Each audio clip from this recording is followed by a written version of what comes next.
my opinion, there is no more luxurious a breakfast than thick, custardy French toast. Well, there'd be one thing. It would be thick, custardy cereal milk French toast coated in a crunchy cereal crumb.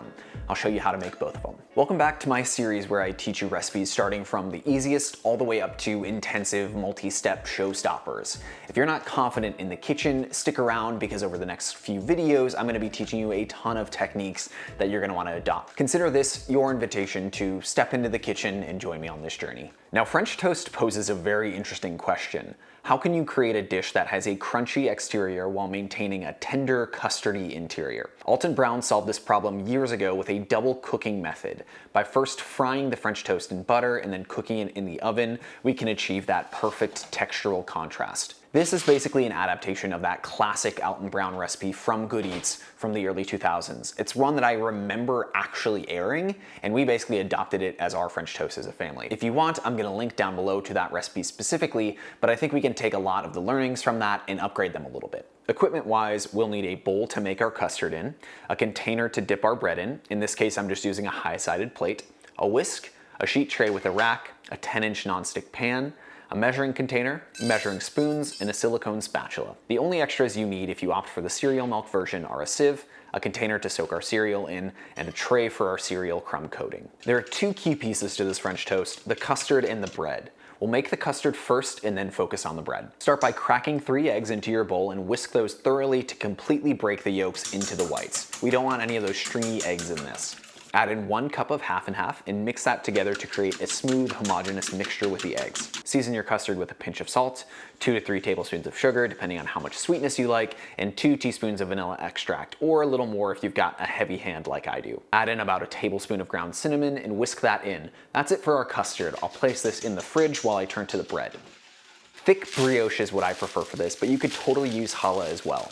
Anything super buttery and at least ½ inch thick is good. French toast works best with dry bread. If the bread is fresh and moist in the center, it pretty much dissolves in the pan after soaking up the custard. Classically, French toast would be made with stale bread, but I need the oven later anyways, so I like to place the bread on a sheet tray with the rack and place that in the oven while it's coming up to 375 degrees Fahrenheit. Check on your bread every few minutes just to make sure this isn't taking on any color. We just need this dry, not toasted. Once it's dry and feels hollow by tapping it, you can remove the bread from the oven and let it cool to steam off any residual moisture. Our bread is now dry and cooled, and we can start combining the two parts. I like to pour the custard into a high-sided plate so I can dip in a couple pieces of bread at once. Once the bread has soaked up custard, there is a ticking clock. If they sit too long, you run the risk of making the French toast soggy. Because of that, while I'm doing this dipping, I like to get my pan over medium-low heat. By the time we're done dunking each of our pieces, the pan should be ready to go. Place your bread into the custard for 20 seconds aside. I find any more is just a little too much custard for my liking. Again, they'll start to get kinda soggy. Any less than 20 seconds though, and they don't soak up enough, and you're kinda just making sweet toast at that point. So work through your pieces, dunking them 20 seconds aside and place them back on the wire rack. With our bread perfectly soaked in the custard, bring your tray over to the stove and drop in a tablespoon of butter to the preheated nonstick pan. It should start to melt and foam gently when it hits the pan. Place your toast in 2 at a time and cook them on that first side for around 3 minutes depending on your heat level in your stove. If you need to, you can easily lift an edge with your spatula to check on that browning. Once it hits that beautiful golden crisp on the crust, we can give it a flip. I like to put another tablespoon of butter into the pan once I flip them so the other side can soak it up and get nicely browned as well. Move them around the pan to soak up that butter and cook them for 2 to 3 minutes on this side. Remove them from the pan once browned on both sides and set them on the wire rack to cool. This can be the same one we used earlier. It's gonna go in the oven anyways. Continue working through the French toast pieces until they're all nicely browned and we can move on to the second phase of cooking. This tray is just gonna pop into the oven for around 6 minutes while we clean up and try not to drool over the warm scent of vanilla and cinnamon wafting from the oven. After that trip in the oven, the custard in the center should be completely set and these are ready to be topped and eaten. I'm a classic simple syrup and butter kind of guy, as these already have enough going on in them from the vanilla and cinnamon. These are really, really delicious, pretty easy to make, and absolutely a treat. But if you want something that's really over the top, you're gonna wanna make these next ones. Before we get into that over the top cereal milk French toast, I think we need to take a second to explain what I mean when I talk about custards. For this series, I'm probably gonna keep referencing Harold McGee a lot, as he literally wrote the book on cooking. And so let's look at his definition for custards. Custards are sweet, very moist, tender gels of egg protein.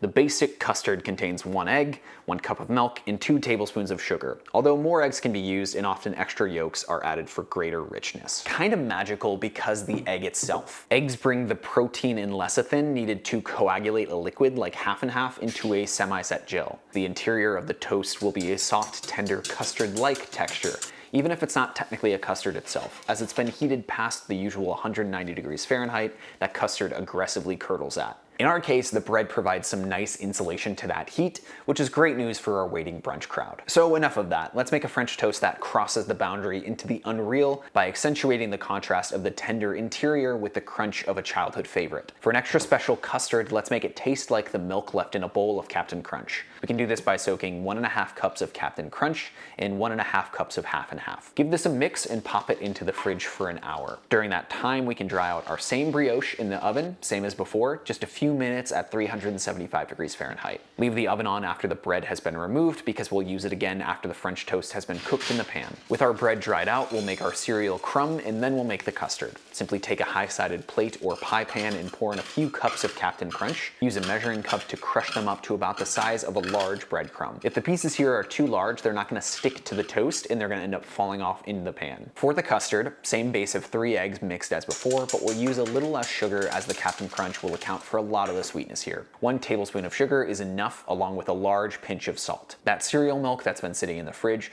should have given us all of the delicious Captain Crunch flavor, so we can pour that through the sieve and into the eggs to transform that into our base custard. That cereal is going to hold on to a little bit of the liquid, hence the slightly larger amount of half and half in this version. Whisk this together to completely combine everything, and we're ready to join all of the pieces. Set up your tray of dried bread next to the pan of custard and pan of cereal crumbs. While we're coating these pieces, get your pan heating up over medium-low heat at the stove. Set your pieces of bread into the custard and let them sit for 20 seconds aside. Once they've absorbed the custard, place them into the crumb coating and press that crushed Captain Crunch into the custardy toast. Be sure to get total coverage with the crumb coating. The more even we are here, the better it's going to turn out.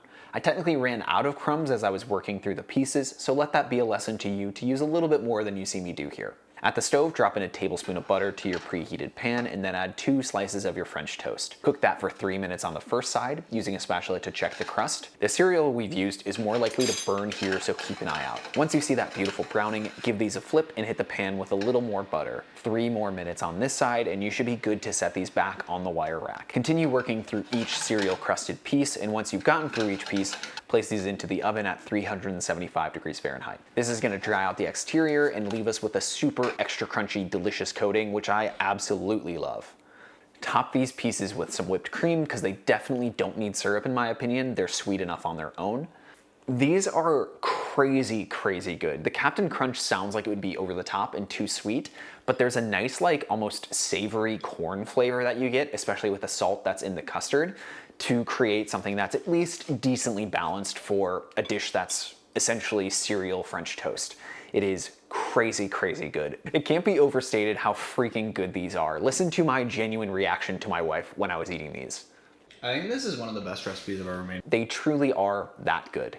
It's been a goal of mine for a while to get substantially better at cooking, and if you share that resolution, join me on this journey. I challenge you to make your version of this cereal French toast and tag me on Instagram at CameronCookedThis so I can share your progress as well as mine. If you're looking for a recipe that's a little bit easier than the French toast, check out last week's episode on chili. That one is crazy delicious, nice, warm, hearty, and super worth making. If you're looking for a recipe that's gonna be a little bit more difficult, go ahead and subscribe because next week, same time, I've got another new recipe for you. Thank you so much for watching, and massive shout out to the amazing people supporting me directly on Patreon through patreon.com/CameronMarty. Thanks again so much for watching. Cheers.